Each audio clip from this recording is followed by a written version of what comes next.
Hello students, आज की कक्षा में आपका स्वागत है। आज हम सुमित्रानंदन पंत प्रकृति के जो सुकुमार कवि कहे जाते हैं, छायावाद के चार आधार स्तंभों में से एक है। आज हम इनकी जीवनी का अध्ययन करेंगे। तो सुमित्रानंदन पंत प्रकृति के सुकुमार कवि हैं। इनके बचपन का नाम गोसाई दत्त था, जो इन्होंने बाद में बदल करके सुमित्रानंदन पंत कर लिया। और ये छायावाद के युग दृष्टा, ये एक युग सृष्टा के रूप में प्रसिद्ध है। छायावाद के जो प्रसिद्ध साहित्यकारों में से एक है।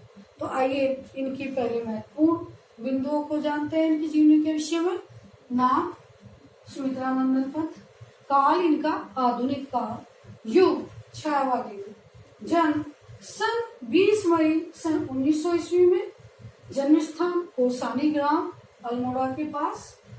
पिता का नाम पंडित गंगाधर पंत, माता का नाम श्रीमती सरस्वती देवी।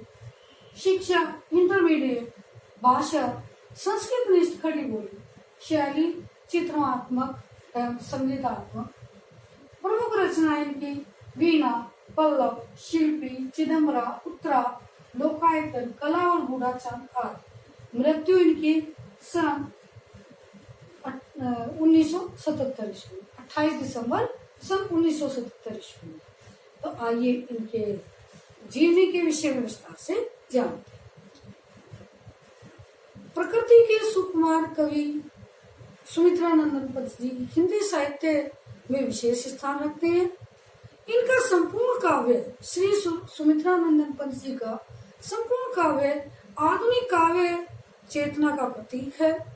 ये एक ऐसे कवि हैं जिन्होंने हिंदी साहित्य कानून को झरने के समान कलकल नाद से मुखरित कर एक नवीन रूप प्रदान किया। और इनके काव्य की लय ताल में मनुष्य के जीवन की लय ताल को निबद्ध करने का इन्होंने प्रयास किया, दिखाई देती है उसमें। और इनके काव्य में धर्म, दर्शन, नैतिक और सामाजिक मूल्य, प्रकृति की सुकुमारता और उद्दंडता एक साथ देखी जा सकती है। इनका काव्य रसिकों के लिए गले का कंठार है, ऐसा इनका काव्य है। इनका काव्य विशेष महत्व है। तो आइए इनके जीवन परिचय के बारे में जानते हैं। जीवन परिचय। सुकुमार भाव के एवं प्रकृति के चितेरे कवि श्री सुमित्रानंदन पंत का जन्म 20 मई सन 1900 ईस्वी में 1900 ईस्वी में अल्मोड़ा के निकट कोसानी नामक गांव में हुआ था। कब हुआ था? 20 मई सन 1900 ईस्वी में अल्मोड़ा के निकट कोसानी नामक गांव में हुआ था। इनके पिता का नाम पंडित गंगाधर पंत था। इनकी माता का नाम श्रीमती सरस्वती देवी था।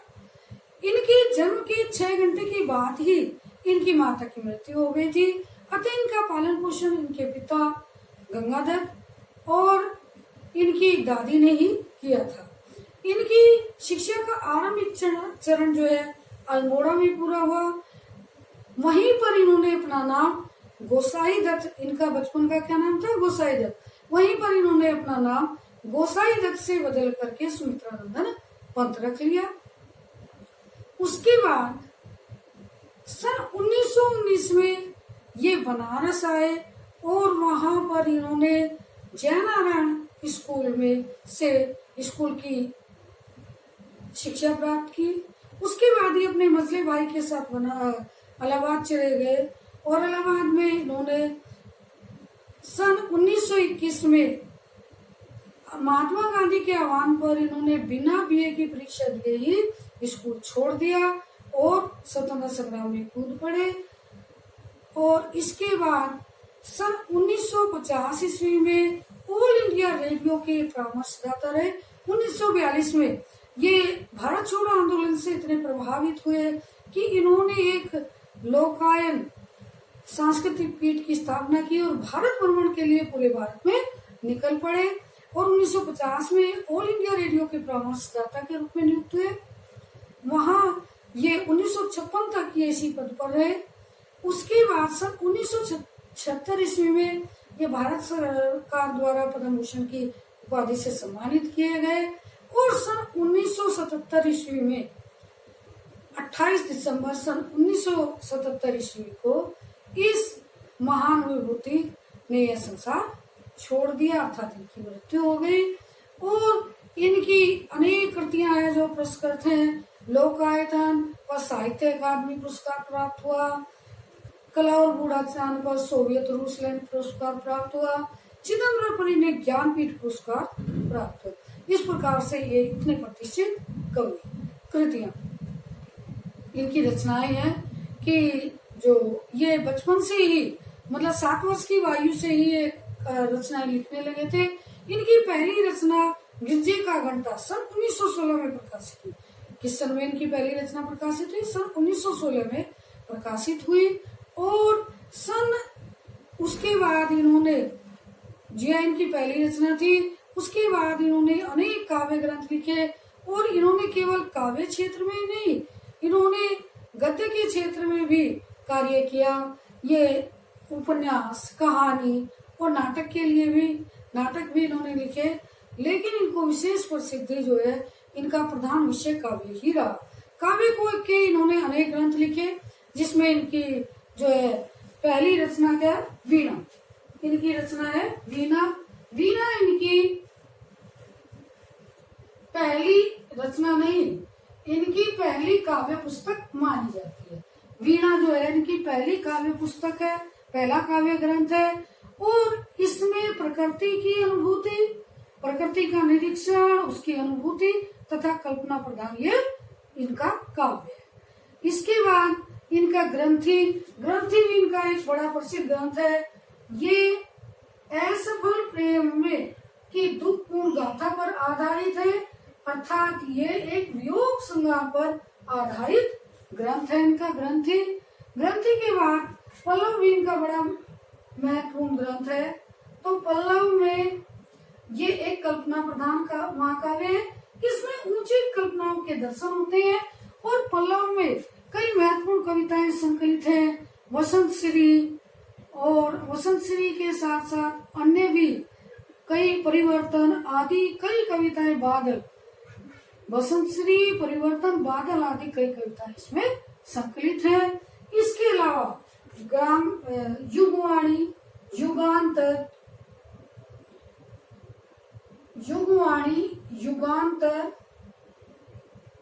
और ग्राम्य, युगवाणी, युगांतर और ग्राम्य, ये गांधीवाद से प्रभावित है। इसमें कवि ने जो ये रचनाएं लिखी ये गांधीवाद का इस कवि पर इन ग्रंथों में, काव्य ग्रंथों में कवि पर गांधीवाद और समाजवाद का प्रभाव दिखाई देता है। इनमें ग्राम्य जीवन और सामाजिक चेतना के दर्शन होते हैं। इसके अलावा लोकायतन, यह इसमें भी इन्होंने अपनी इसको छोड़ करके आत्म लोकायतन में ये प्रकृति चित्रण को छोड़ करके आत्म चित्रण की ओर इनका ध्यान गया। और नौका विहार इसी का गुंजन में, ये गुंजन है कि गुंजन इनका जो है ग्रंथि, ग्राम्य, गुंजन जो है इनका ये प्रकृति चित्रण को छोड़कर इनका ध्यान जो है आत्म चित्रण की ओर गया। और गुंजन से ही नौका विहार जो कविता ली गई वो इनके गुंजन से ही ली गई है, जो बड़ी महत्वपूर्ण है और बड़ी प्रसिद्ध है इनकी। तो इस प्रकार से लोकायतन पर इन्हें साहित्य अकादमी, चिदम्बरम पर इन्हें जो है ज्ञानपीठ पुरस्कार और कला और गूढ़ाचार्य पर इन्हें सोवियत लैंड पुरस्कार प्राप्त हुआ है। इसके अतिरिक्त इनकी रीता और शिल्पी, अतिमा, अनेक ग्रंथ इनके प्रसिद्ध है। इनके गीति नाट्यों में ज्योत्सना, अतिमा आदि प्रसिद्ध है। इनका उपन्यास हार है और कहानियां इनकी 5 कहानियां नाम से प्रसिद्ध है। तो इस प्रकार हमने देखा कि पंत जी बहुमुखी प्रतिभा के धनी थे। ये छायावाद के श्रेष्ठ कवियों में एक है, ख्याति प्राप्त कवि हैं और इन्होंने हिंदी काव्य जगत को इनकी विशेष उपलब्धि प्राप्त हुई है। इसलिए निष्कर्ष रूप में कहा जा सकता है कि पंत जी, हाँ, इनकी भाषा संस्कृतनिष्ठ खड़ी बोली है। भाषा, इन्होंने खड़ी बोली को भी ब्रजभाषी की तरह माधुर्य प्रदान किया है। इनकी शैली में चित्रात्मकता और संगीतात्मकता दिखाई देती है। ध्वन्यात्मकता, प्रतीकात्मकता और बिंबों का प्रयोग इन्होंने बहुत अधिक किया है। अलंकारों में इन्होंने प्रकृति का मानवीकरण के साथ साथ उपमा अलंकार के क्या भी बड़ा ही सुंदर इसके इनके काव्य में दर्शन होते हैं। तो इस प्रकार से हमने देखा कि इनका संपूर्ण काव्य अनेक गुणों से युक्त है, अनेक शिक्षा तरह की शिक्षा प्रदान करता है। इनके विषय जो है बड़े ही सुंदर है, प्रकृति का बड़ा सुंदर, क्योंकि ये प्रकृति की गोद में हुए पैदा हुए हैं। प्रकृति, इन्होंने प्राकृतिक सौंदर्य को स्वयं अपने आप अनुभव किया है, अतः उसका बड़ा ही सुंदर वर्णन इन्होंने अपने काव्य में किया है, इसलिए इन्हें प्रकृति का सुकुमार कवि कहा जाता है। निष्कर्ष रूप में हम कह सकते हैं कि पंत जी काव्य की श्रृंगार है। पंत जी क्या है? पंत जी काव्य की श्रृंगार है और माँ भारती इन्हें पा करके कृतार्थ हुई। धन्यवाद। तो आज के वीडियो में हमने पंत जी के जीवनी के विषय में पढ़ा। आगे के वीडियो में हम पाठ्यक्रम में संकलित इसके पाठ के विषय में अध्ययन करें।